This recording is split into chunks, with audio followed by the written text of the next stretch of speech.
I was told after my show Friday, so I'd done the herd on Friday, we hadn't got to the second round yet. And I talked to an executive in the league that says if Shedeur doesn't get drafted in the first 6 picks of the second round, he is then viewed as a backup. And he goes, I'm just going to tell you, he used a little sharper language. He said, not a lot of people are going to be excited about, that circus as a backup. Yeah. It's a totally different position. I've said before, I think Will Levis as a backup could be great. I'm not building my franchise, personality and everything. So let's talk about the temperament of the backup quarterback and how much that could have hurt Shedeur. I think it's the thing that hurt him, Colin. It was the biggest issue because I would even move it ahead. You said that executive said the first 6 picks of the second round. I actually thought it was after New York traded back into the first and didn't select him. That means that Cleveland was on the clock twice in the first round, didn't select him. It meant that New Orleans didn't select him. They were on the clock. It meant that Pittsburgh didn't select him. They were on the clock. It means the Giants executed a trade to get back on the clock. They didn't select him. At that point, I knew right then he was viewed as a backup. And once you're viewed as a backup, now it actually becomes more about your personality than it does your play, which is why some of those other guys actually went before him. Yeah. And it's not just that they didn't dislike his personality. Here's the issue. And I've said this, on a couple of different places, including my show. Colin, I said, no team wants the story to be in the backup quarterback's locker. And it's not that they can't control the narrative. All right. They can probably feel like they can control the narrative in the team, but they can't control the media. And when the media walks in and Tim Tebow is the backup quarterback, guess who everyone goes and talks to? Tim Tebow. And then they ask all the team about Tim Tebow. Same thing happened with Colin Kaepernick. It's part of the reason why they didn't last long as backups. It's part of the reason Cam Newton isn't a backup, because he becomes the story. Right. And I think that was the case with Shedeur Sanders. That's 100%, at least in my estimation, what happened. And I don't buy at all, not for 1 second, that there was some sort of overarching collusion amongst the ownership of the National Football League to teach him a lesson. I don't believe that was the case. This is too competitive an industry where everyone's trying to get a leg up. If they viewed him as a starter, they would have selected him in the first 21 picks of the draft. So, Colorado football, you played there, you know it well. I have asked multiple NFL people, how do you make the offensive, defensive player work simultaneously? Let me ask you, how did Colorado do the meeting rooms for Travis Hunter? Yeah, so he primarily would split it up based on day. So he would go on Tuesdays to offense, for example, and days to defensive meetings. And then by and large, he would be in what I would call like a load management kind of position during practice. So didn't practice a ton because they knew that he was going to be taking 120 snaps. I think more important to how he divvies up his time, though, if you're going to have this player play both ways, your coach has to have an immense amount of courage. Your GM has to have an immense amount of courage. And this is where the beauty of Deion comes in.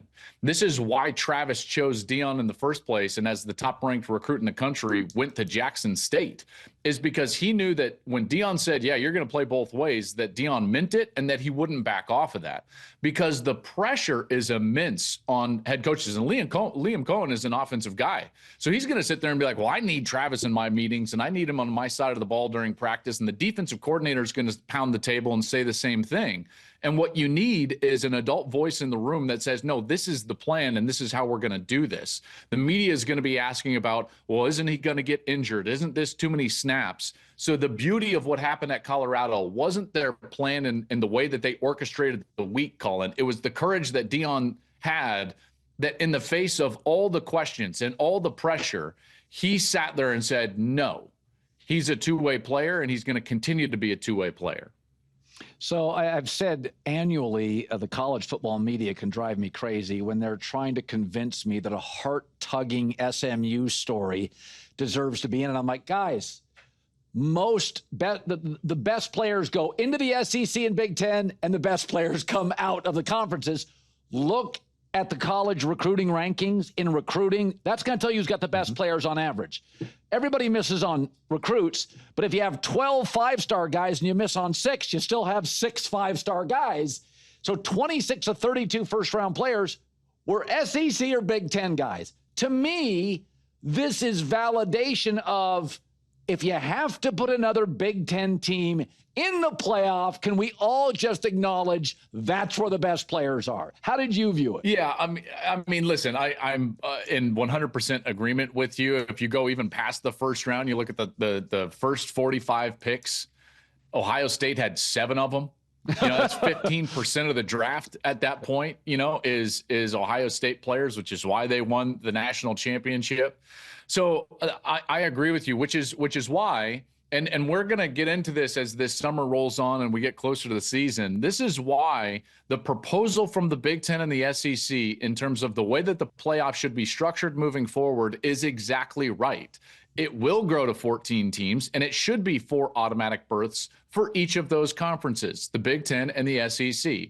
They are just better, and it sets up structurally much better for college football that way, because the other conferences actually have an avenue to get a second team in. So, which I don't think that they really do right now in the 12-team format. So you're right. Although I will just say, people don't want to hear that. They don't want to look at those numbers and actually view it as reality. They want to bury their head in the sand and remember yesteryear of 1988 and 1989 and think of college football as this great, depth and width of the entire country playing at a high level. And candidly, that's just not quite the case. I want to talk about Quinn Ewers, because you talk about dropping the draft. A year ago, people said first-round pick. Now, full disclosure, I had said I just never saw it. I didn't really get it. And I felt that about other quarterbacks. I like Kyle McCord at Syracuse much more than I like Quinn Ewers. Now, he was drafted ahead of him, maybe not that much, a couple of rounds. But when he fell, nobody really discussed it because the Shedeur story overwhelmed everybody. But there was a time, high school and college, where he was the guy. What happened over his development, which clearly didn't land with NFL GMs? Well, couple of things. I think that the injury issue was tough on Quinn. Remember, there was never a season where he started every game. Every year he got banged up and missed time, and you just can't do that in the National Football League at that position. They just frown upon that so drastically. The other part would say, when you evaluate Quinn, what you see is a guy that has talent, but I'm going to talk about pitch selection. I think it's very important that you can show a repertoire of pitches as a quarterback. You've got to be able to drive the football. You've got to be able to throw with touch. You've got to be able to throw deep down the field. Colin, you've got to be able to throw the layered ball over the linebacker and in front of the safety. And there were times when Quinn only threw with touch and he didn't drive the football into tight windows. And I think there were times that hurt Texas. Yeah. And I think that hurt him ultimately in the evaluation. Yeah. Finally, I don't think Deion helped his son a lot with some of the, we're going to go, this is going to be on our terms. I think you have to be very careful about that.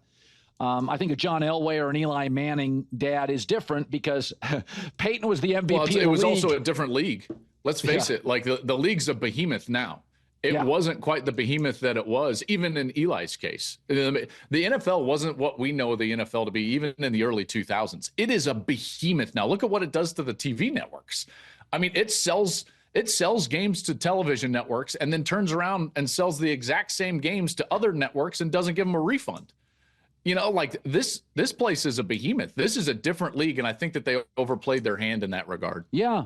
I mean, by the way, it's happened before. Now, it happens a lot at the high school and college level. It doesn't happen at the pro level a lot. But I also think, I think he's the most underdrafted player. I think Travion Henderson of Ohio State is second, and he went in the second round. I think he's going to be a star. I think he's going to be a 1,000-yard rusher for the Patriots. We have a minute left. I think he's a sensational player. What did you make? I mean, I think New England's going to be the most improved team in the league. I thought if I were to grade drafts, I thought New England had the best draft because of what they found at the end of the year with Drake May and then what they provided him. Protection with Will Campbell, playmakers on the outside. I love the Kyle Williams pick, by the way. Yeah. I think Oh, he's a really yes. good player. Yes. Yeah, so like they got value with their guys. And then Colin, I'll just end with this. Was there a better interview answer than Will Campbell wiping his tears away and then saying, I'm going to fight and die to protect that guy? And I was like, you bet. Let's go. Yeah. I thought New England had a great draft. Yeah, I mean, between the $200 million they spent in free agency and the draft, they probably found 8 to 9 starters. By the way, I'm glad you mentioned Kyle Williams, the receiver for Washington State, because again, this is a program people don't watch a lot of. He is a total baller. He is a aggressive home run hitter. So I'm with you. The Patriots have massively upgraded. Joel Klatt, Fox Sports. Good seeing you, buddy.